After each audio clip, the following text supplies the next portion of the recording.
Assalamualaikum dulur, berjumpa lagi ya di channel kita, channel Petani Muda. Ya dulur, aku mau ngucapin terima kasih bagi sedulur yang sudah subscribe. Bagi sedulur yang belum subscribe, aku minta tolong di subscribe. Salam tani muda, salam tani milenial. Ya dulur, kali ini kita mau membahas apa ya? Pembahasannya langsung saja masuk dalam intinya ya.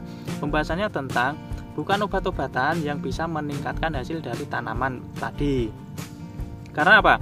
Karena itu gini, kalau kita pengen hasilnya itu meningkat, tentunya pemberian makan yang dibutuhkan tanaman padi itu harus pas atau harus tercukupi ya. Nah, terus apakah obat-obatan tidak mempengaruhi dari hasil? Itu tetap mempengaruhi lur ya, tapi ada tapinya, itu ya cuma penunjang dari hasil tanamannya gitu. Kalau untuk yang hasil itu biasanya lebih ke pemberian nutrisi atau pemberian makanan pada tanaman. Itu gini, tanaman bisa tumbuh dengan baik itu membutuhkan nutrisi yang tercukupi yang ada di lahannya. Bisa hijau segar dan lain sebagainya itu bukan lho ya, atau bisa gemuk itu bukan. Tapi kalau tanamannya itu pengen subur, hijau, terus gemuk, peranakannya banyak, itu kita harus memberikan nutrisi yang baik. Kalau nanti sudah subur otomatis nanti ya hasil yang didapatkan juga banyak gitu lur ya. Nah gitu gini, dalam pemberian nutrisi alangkah baiknya kita itu sudah atau selektif lur ya. Jangan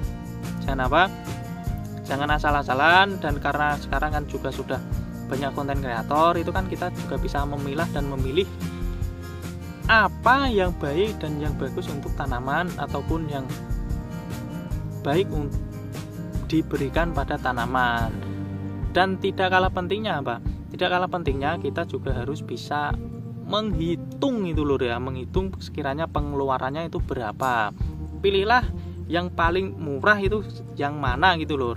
Nah, untuk pemberian nutrisi ini itu kita juga harus tahu lur ya, kapan waktu yang tepat dan kapan waktu yang bagus itu ya, atau cuaca ataupun kapan waktu yang tepat. Itu gini, waktu yang tepat ini itu kan ya namanya tanaman kan ada 3 fase ya, fase vegetatif, terus ada fase peralihan, dan juga ada fase generatifnya. Kalau untuk fase vegetatif itu kita fokusnya untuk di peranakan dan pemaksimalan dari pertumbuhan tanaman. Kalau untuk masa peralihan itu kita fokusnya di, kalau peranakannya kurang ya kita maksimalkan, kalau sudah peranakannya maksimal kita menyambut masa bunting. Terus masa generatif, untuk masa generatif itu fokusnya di masa pengisian bulir.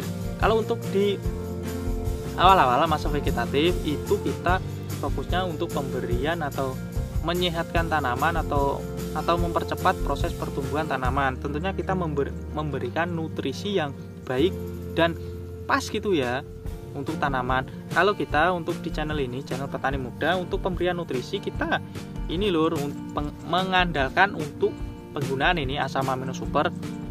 Untuk penggunaan asam amino super ini itu biasanya digunakan dari 0 HST atau 1 HST ya, sebelum 1 HST setelah tanam gitu.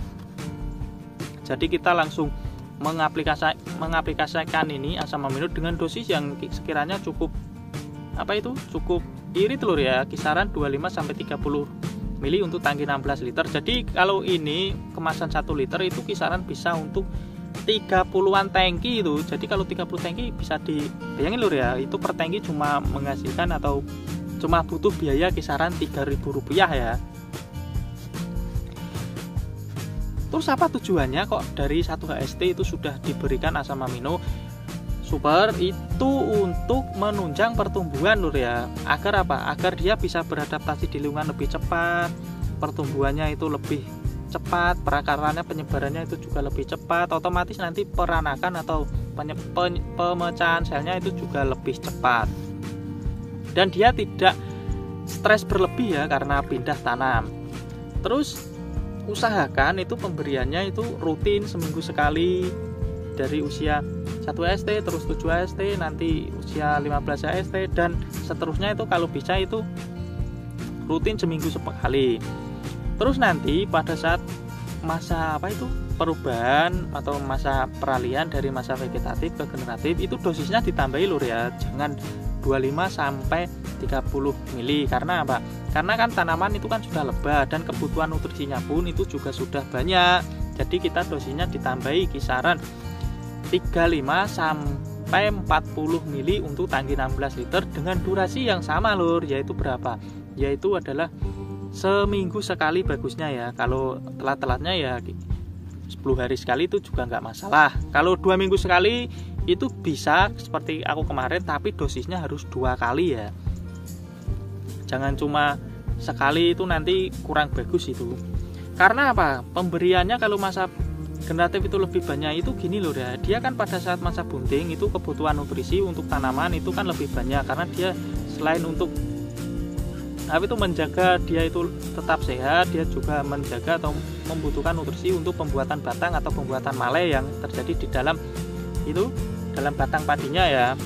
Nah, jadi kalau nanti kekurangan nutrisi itu bisa ditandai dengan ujung tanaman padinya itu nanti pada mengkeret gitu ya. Bisa juga nanti kuning gitu ya.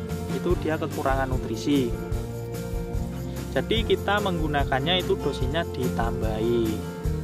Ataupun nanti kalau sekiranya tanamannya itu kurang sehat atau terjadi asam-asaman atau terjadi kerdil tadi pada saat masa vegetatif ya, itu kita juga mengandalkan asam super dengan dosis yang ditinggikan atau dosis ya tadi kisaran 40 mili untuk tangki 16 liter. Itu juga bisa mengendalikan atau bisa mengobati dari asam-asaman ataupun padi kerdil karena sudah ada ZPT-nya.